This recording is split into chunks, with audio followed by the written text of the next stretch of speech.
Lipstick ले लो, सुंदर सुंदर बिंदिया ले लो। चमेली का ये आज का काम ना था, बल्कि वह तो हमेशा ही सबके घर घर जाकर साज श्रृंगार के सामान बेचा करती। उसने उससे 2 पैसे जितने भी कमाए थे, सारे पैसे अपनी बेटी नंदिता की शादी के लिए जमा कर लेती। चलो जी, भगवान की दया से पैसे तो इतने जमा हो गए हैं। अगर इसी तरह भगवान की दृष्टि बनी रही तो अगले महीने मैं भी अपनी बेटी नंदिता को दुल्हन के रूप में देख पाऊंगी। अजी सुनते हो? वो तुम्हें याद है कुछ साल पहले मैं मुखिया जी के यहाँ काम करती थी। दरअसल आज उनकी बेटी सलोनी की शादी है। उन्होंने हमें अलग से न्योता दिया है और जरूर जरूर आने को भी कहा है। अच्छा, रात को मैं फैक्ट्री से वापस आता हूँ तो हम सभी साथ चलेंगे। अरे माँ बाबा, कहाँ जाने की बातें हो रही हैं? क्या सचमुच सलोनी की शादी हो रही है? माँ, मेरी शादी कब होगी? शाम को सभी फंक्शन में पहुँचते हैं तो नंदिता सलोनी का लहंगा देखकर दंग रह जाती है। अरे वाह, कितना सुंदर लहंगा है। अरे नंदिता, तू कब से सलोनी को देखे ही जा रही है, जरा नजर हटा ले। माँ, सलोनी का लहंगा कितना सुंदर है, तुमने देखा? बेटा, ये लोग ऐसा वैसा लहंगा नहीं पहनते, ये बड़े लोग हैं, डिजाइनर लहंगा ही पहनते हैं। चमेली को समझ में आ गया था कि नंदिता को सलोनी का लहंगा खूब भाया है। नंदिता, तू बता कौन सा लहंगा तुझे पसंद आ रहा है? माँ, मुझे वो वाला ठीक लग रहा है, तुम बताओ। हाँ बेटा, पर मुझे तो वो वाला भी सही लग रहा है। भैया, वो दोनों को साइड करके रखो। नंदिता बेटा, अब बता ये दोनों में से कौन सा लहंगा फाइनल करना है? दोनों ही आपसी सहमति से लहंगा चुनकर दुकान से निकलते हैं। बेटा नंदिता, मुझे माफ कर देना, मैं जानती हूँ कि तुझे सलोनी का लहंगा बहुत पसंद आया था, पर मैं तुझे वैसा लहंगा ना दिला सकी। अरे माँ, तुम भी ना जाने कैसी बातों में उलझ गई। पसंद आना दूसरी बात है और ना मिलना अलग बात है। ऐसा जरूरी तो नहीं कि जो चीज हमें पसंद हो वो हमें मिल ही जाए। अब चलो इन सब बातों को छोड़ो और चलो जल्दी से हम खाना खाते हैं। शादी का वक्त भी करीब आ रहा था। शादी के एक दिन पहले ही नंदिता का लहंगा चोरी हो जाता है। माँ, हमारा लहंगा चोरी हो गया। तुमने कितनी मेहनत से पैसे जोड़ जोड़ कर उसे मेरे लिए खरीदा था। अरे नंदू, तू चिंता मत कर, सब ठीक हो जाएगा। अरे चमेली, वो मैंने आस पड़ोस के लोगों से पता किया था तो उन्होंने कहा कि रात को कोई चोर इधर दिखा नहीं है। बाबा, तो फिर घर से लहंगा कहाँ जा सकता है? अरे बेटी, तू चिंता क्यों करती है, सब कुछ ठीक हो जाएगा। हाय हाय, कैसा अपशकुन लग गया कि शादी के एक दिन पहले ही लहंगा चोरी हो गया। हाय राम। नंदिता अपने कमरे में उदास बैठी रो रही थी कि तभी चमेली वहाँ पर आती है। उसके हाथ में एक बहुत बड़ा सा बैग था। माँ, ये क्या है? अरे नंदू, जल्दी से आंखें तो बंद कर। नंदिता के आंख बंद करने पर चमेली उसके आंखों के सामने वह डिजाइनर लहंगा लाकर रख देती है जो उसने सलोनी के पास देखा था। माँ, पर ये तुमने कहाँ से लिया? अरे मैंने भी वहीं से लिया जहाँ से सलोनी ने लिया था। मैंने उससे पूछ लिया कि तूने ये लहंगा कहाँ से लिया है, आखिर मेरी बेटी को पसंद जो था। माँ, पर वो पहले वाले लहंगे तो चोरी हो गए थे, तो तुम्हारे पास इतने पैसे कहाँ से आए? अरे चोरी नहीं हुए थे बेटी, वो तो मैंने ही उसे बदलकर ये लहंगा लिया है। और तो और मैं अपनी लाडली सी बेटी को सरप्राइज देना चाहती थी, इसीलिए मैंने उसे कुछ नहीं बताया। मुझे माफ कर दे बेटी, तू बहुत रोई ना। माँ, मैं तो इस लहंगे को देखकर अपने सारे गम भूल ही गई। मेरी प्यारी माँ, तुम मेरा कितना ख्याल रखती हो। नंदिता जब अपना ब्राइडल लहंगा पहनकर आती है तो सभी ऐसे देखते हैं जैसे स्वर्ग से कोई अप्सरा उतरी हो। अरे वाह, ये लहंगा इस लड़की पर कितना खिल रहा है। अरे हाँ हाँ, तुम बिल्कुल सही कह रही हो। ये तो बिल्कुल कोई परी लगती है। और इसी तरह चमेली अपनी बेटी नंदिता की शादी खूब धूमधाम से करती है। अच्छा भाई, तो चलो बात पक्की। देखिए रंभा जी, अब ज्यादा देर ना करते हुए चटमंगनी पट ब्याह कर देते हैं। भाई दुल्हन तो हमें बहुत पसंद आई है। वर्षा बहू, श्रुति बहू का लहंगा तो दिखाइए। ये लो श्रुति, यही वो लहंगा है जो माँ जी ने स्पेशल तुम्हारे लिए लिया है। ये तो बहुत सुंदर है। आपका शुक्रिया आंटी। अरे आंटी नहीं, माँ बोल। अब कुछ दिनों में तुझे माँ ही बोलना होगा।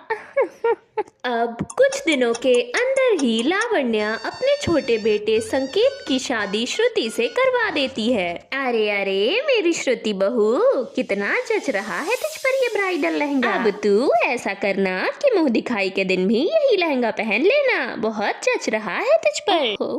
वाह माँ जी, आपने तो कमाल ही कर दिया। इसे ये ब्राइडल ड्रेस दिलाई और मुझे एक सड़क छाप लहंगा दिला दिया। क्या बहू, कुछ कहा तूने?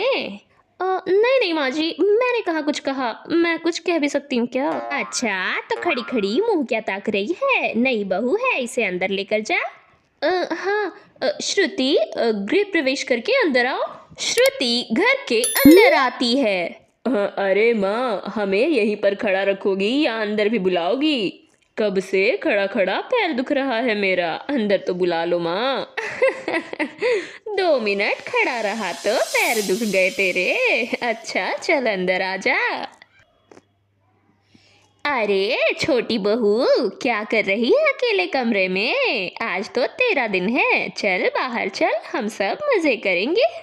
हाँ माँ जी, पर मुझे लगता है जेठानी जी मुझसे नाराज हैं। नाराज है?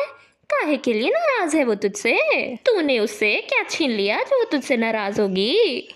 नहीं माँ जी, मैंने संकेत से पूछा था तो उन्होंने कहा कि जेठानी जी को शादी पर ब्राइडल लहंगा नहीं मिला था, शायद इसी वजह से वो नाराज होंगी। अरे तो मैं सबके लिए ब्राइडल लहंगा लाकर कहाँ से दूँ?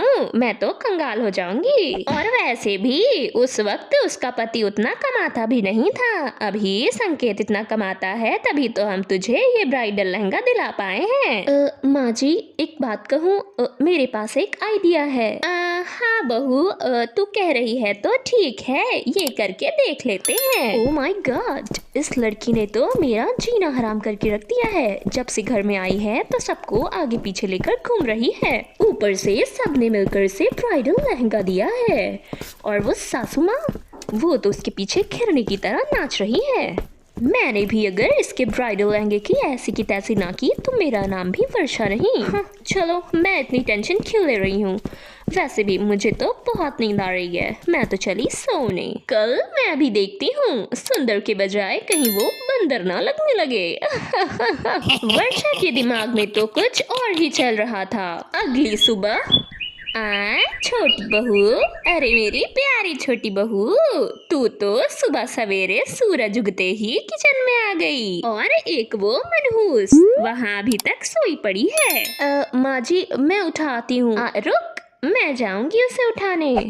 बड़ी बहू, बड़ी बहू उठ जा, आज छोटी बहू की मुंह दिखाई है। ओ, इस तरह कुत्ते की तरह कौन रो रहा है ऊ करके? हाँ माँ जी, क्या कहा? कुत्ते की तरह ऊ कौन कर रहा है? नहीं माँ जी, मुझे लगा कि कोई कुत्ता घर में घुस आया। अच्छा ठीक है, जल्दी से नीचे तैयार होके आ जा, छोटी बहू की मुंह दिखाई करनी है, सारे मेहमान तेरा इंतजार कर रहे हैं। अच्छा, तो आज मुझसे भी ज्यादा सुंदर दिखना है उसे। मेरा प्लान तो उसे पता ही नहीं, आज मैंने उसे बंदर ना बना दिया तो मेरा नाम भी वर्षा नहीं। वर्षा श्रुति की कमरे की ओर जाती है। श्रुति के बिस्तर पे ही उसे एक बड़ा सा बक्सा दिखाई देता है जिसके अंदर वह ब्राइडल लहंगा था। अच्छा, तो ये वही लहंगा है ना? बाय बाय श्रुति के प्यारे ब्राइडल लहंगे। इतना कहकर वर्षा उसे जमीन पर फेंक कर पैरों तले रौंदने लगती है। वर्षा बहू, जल्दी इधर आ। आई मम्मी जी। ला ला ला ला ला ला ला ला ला। मम्मी जी, आपने मुझे बुलाया? हाँ वर्षा बहू, बुलाया तो था, पर ये क्या, तू अभी तक वही कपड़े पहनी हुई है? तू तैयार नहीं हुई? मामी जी मैं तो जा ही रही थी, पर आपने बुला लिया, मुझे लगा कोई जरूरी काम होगा तो मैं जल्दबाजी में यहाँ आ गई। तभी वर्षा की नजर पीछे बैठी श्रुति के ऊपर पड़ती है। हे राम, ये क्या देख रही हूँ? अभी तो इसके लहंगे को पैरों तले रौंद कर आई थी, इसने वही लहंगा पहना हुआ है और वो भी इतनी अच्छी कंडीशन का।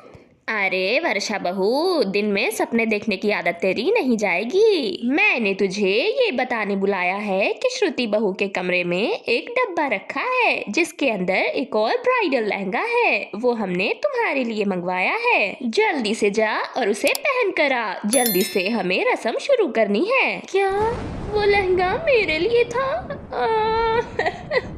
हाँ हाँ, तेरे ही लिए था, तो तू रो क्यों रही है? हमने तो तेरे ही लिए मंगवाया था श्रुति बहू के कहने पर। और इसी तरह वर्षा अपने ही खोदे हुए गड्ढे में बुरी तरह फंस जाती है। लिपस्टिक ले लो, सुंदर सुंदर बिंदिया ले लो। चमेली का ये आज का काम ना था, बल्कि वह तो हमेशा ही सबके घर घर जाकर साज श्रृंगार के सामान बेचा करती। उसने उससे 2 पैसे जितने भी कमाए थे सारे पैसे अपनी बेटी नंदिता की शादी के लिए जमा कर लेती। चलो जी, भगवान की दया से पैसे तो इतने जमा हो गए हैं। अगर इसी तरह भगवान की दृष्टि बनी रही तो अगले महीने मैं भी अपनी बेटी नंदिता को दुल्हन के रूप में देख पाऊंगी। अजी सुनते हो? वो तुम्हें याद है कुछ साल पहले मैं मुखिया जी के यहाँ काम करती थी। दरअसल आज उनकी बेटी सलोनी की शादी है। उन्होंने हमें अलग से न्योता दिया है और जरूर जरूर आने को भी कहा है। अच्छा, रात को मैं फैक्ट्री से वापस आता हूँ तो हम सभी साथ चलेंगे। अरे माँ बाबा, कहाँ जाने की बातें हो रही हैं? क्या सचमुच सलोनी की शादी हो रही है? माँ, मेरी शादी कब होगी? शाम को सभी फंक्शन में पहुँचते हैं तो नंदिता सलोनी का लहंगा देखकर दंग रह जाती है। अरे वाह, कितना सुंदर लहंगा है। अरे नंदिता, तू कब से सलोनी को देखे ही जा रही है, जरा नजर हटा ले। माँ, सलोनी का लहंगा कितना सुंदर है, तुमने देखा? बेटा, ये लोग ऐसा वैसा लहंगा नहीं पहनते, ये बड़े लोग हैं, डिजाइनर लहंगा ही पहनते हैं। चमेली को समझ में आ गया था कि नंदिता को सलोनी का लहंगा खूब भाया है। नंदिता, तू बता कौन सा लहंगा तुझे पसंद आ रहा है? माँ, मुझे वो वाला ठीक लग रहा है, तुम बताओ। हाँ बेटा, पर मुझे तो वो वाला भी सही लग रहा है। भैया, वो दोनों को साइड करके रखो। नंदिता बेटा, अब बता ये दोनों में से कौन सा लहंगा फाइनल करना है? दोनों ही आपसी सहमति से लहंगा चुनकर दुकान से निकलते हैं। बेटा नंदिता, मुझे माफ कर देना, मैं जानती हूँ कि तुझे सलोनी का लहंगा बहुत पसंद आया था, पर मैं तुझे वैसा लहंगा ना दिला सकी। अरे माँ, तुम भी ना जाने कैसी बातों में उलझ गई। पसंद आना दूसरी बात है और ना मिलना अलग बात है। ऐसा जरूरी तो नहीं कि जो चीज हमें पसंद हो वो हमें मिल ही जाए। अब चलो इन सब बातों को छोड़ो और चलो जल्दी से हम खाना खाते हैं। शादी का वक्त भी करीब आ रहा था। शादी के एक दिन पहले ही नंदिता का लहंगा चोरी हो जाता है। माँ, हमारा लहंगा चोरी हो गया। तुमने कितनी मेहनत से पैसे जोड़ जोड़ कर उसे मेरे लिए खरीदा था। अरे नंदू, तू चिंता मत कर, सब ठीक हो जाएगा। अरे चमेली, वो मैंने आस पड़ोस के लोगों से पता किया था तो उन्होंने कहा कि रात को कोई चोर इधर दिखा नहीं है। बाबा, तो फिर घर से लहंगा कहाँ जा सकता है? अरे बेटी, तू चिंता क्यों करती है, सब कुछ ठीक हो जाएगा। हाय हाय, कैसा अपशकुन लग गया कि शादी के एक दिन पहले ही लहंगा चोरी हो गया। हाय राम। नंदिता अपने कमरे में उदास बैठी रो रही थी कि तभी चमेली वहाँ पर आती है। उसके हाथ में एक बहुत बड़ा सा बैग था। माँ, ये क्या है? अरे नंदू, जल्दी से आंखें तो बंद कर। नंदिता के आंख बंद करने पर चमेली उसके आंखों के सामने वह डिजाइनर लहंगा लाकर रख देती है जो उसने सलोनी के पास देखा था। माँ, पर ये तुमने कहाँ से लिया? अरे मैंने भी वहीं से लिया जहाँ से सलोनी ने लिया था। मैंने उससे पूछ लिया कि तूने ये लहंगा कहाँ से लिया है, आखिर मेरी बेटी को पसंद जो था। माँ, पर वो पहले वाले लहंगे तो चोरी हो गए थे, तो तुम्हारे पास इतने पैसे कहाँ से आए? अरे चोरी नहीं हुए थे बेटी, वो तो मैंने ही उसे बदलकर ये लहंगा लिया है। और तो और मैं अपनी लाडली सी बेटी को सरप्राइज देना चाहती थी, इसीलिए मैंने उसे कुछ नहीं बताया। मुझे माफ कर दे बेटी, तू बहुत रोई ना। माँ, मैं तो इस लहंगे को देखकर अपने सारे गम भूल ही गई। मेरी प्यारी माँ, तुम मेरा कितना ख्याल रखती हो। नंदिता जब अपना ब्राइडल लहंगा पहनकर आती है तो सभी ऐसे देखते हैं जैसे स्वर्ग से कोई अप्सरा उतरी हो। अरे वाह, ये लहंगा इस लड़की पर कितना खिल रहा है। अरे हाँ हाँ, तुम बिल्कुल सही कह रही हो। ये तो बिल्कुल कोई परी लगती है। और इसी तरह चमेली अपनी बेटी नंदिता की शादी खूब धूमधाम से करती है। माँ के सामने अगर एक शब्द भी कहा तो छोड़ूंगी नहीं तुम्हें, समझी? कलूटी कहीं की। पर अर्चना, तुम गलत कर रही हो। हाँ, ये तो तुम कहोगी ही ना, क्योंकि तुम तो ठहरी काली कलूटी। तुम्हें कोई भाव दे तब तो साफ साफ कहो ना, तुम्हें जलन होती है वरुण मुझे भाव देता है तो। हाँ सुन, ये पर्स लेके घर पे जा और खबरदार जुम्मा को कुछ बताया कि मैं कॉलेज नहीं वरुण के साथ बाहर गई हूँ, वरना दोनों आँख निकाल कर कंचे खिलवा दूंगी। मौली डर कर जल्द से जल्द घर पहुँचती है। मौली और अर्चना सौतेली बहनें थीं।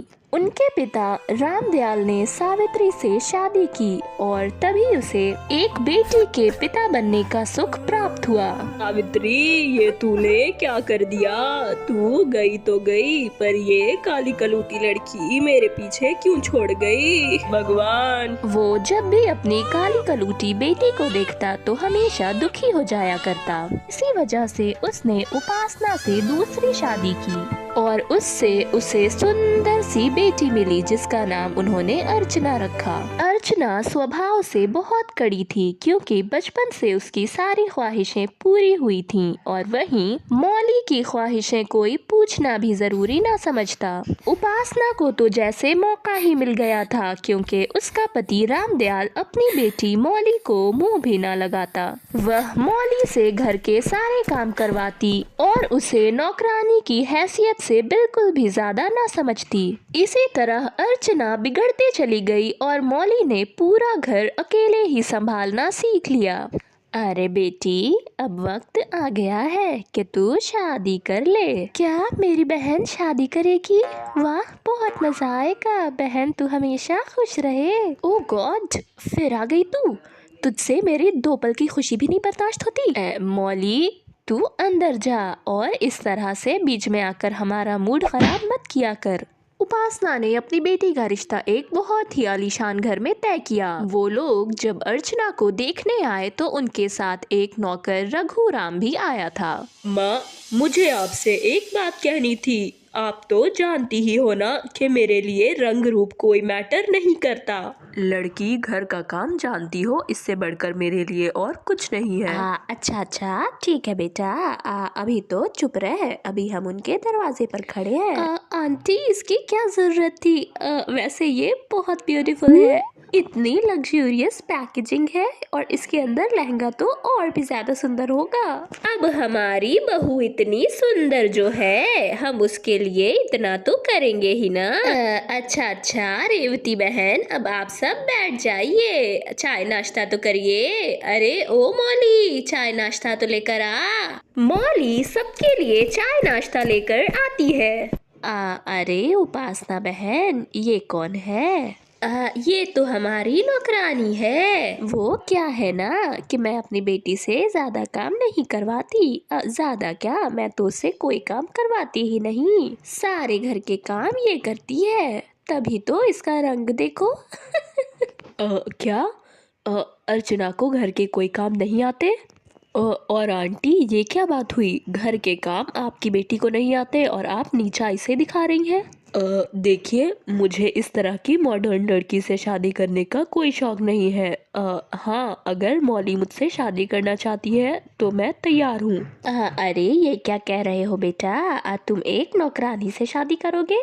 अरे हाँ हाँ, ये तो हमारे घर की नौकरानी है। लोग क्या कहेंगे? बस करो उपासना, कितने झूठ बोलोगी? ये हमारी नौकरानी नहीं है, दरअसल ये मेरी बेटी है। रामदयाल ने विक्रांत को सारी बात बता दी। मुझे तो आप लोगों पर दया आ रही है। आप लोग इतने नीच कैसे हो सकते हैं? एक नन्ही सी लड़की पर इतना जुल्म! मैं तो भगवान का लाख लाख शुक्र अदा करता हूँ कि मुझे पहले ही ये सब कुछ पता चल गया। फिर विक्रांत मौली से कहता है, मौली, क्या तुम मुझसे शादी करना पसंद करोगी? मौली को तो कुछ समझ ही ना आ रहा था कि वो अब क्या करे, पर वो अब इस माहौल में और ना रहना चाहती थी। इसी कारण उसने इस शादी को हाँ कह दी। अगले दिन अरे माँ, ये किसके लिए है? इतना खूबसूरत लहंगा। हाँ बेटा, ये उन लोगों ने मौली के लिए भेजा है। इतनी काली कलूटी लड़की पर इतना सुंदर लहंगा जचेगा भी नहीं। हाँ। ओफो, बस करो माँ, कब तक उसे काली होने के ताने देते रहोगी? वो काली है तो क्या हुआ, उसकी किस्मत तो देखो। और आप लोगों ने मुझे क्या बना दिया? कल मेरी जो बेइज्जती हुई है मैं वो कभी नहीं भूल सकती। ये सब सुनकर उपासना को एहसास हो जाता है कि उसने ही अपनी बेटी के साथ बहुत गलत किया है। उधर विक्रांत और मौली की शादी हो जाती है और इधर अर्चना से शादी करने को कोई तैयार ही ना हो रहा था और वो सारी जिंदगी कंवारी ही रह जाती है।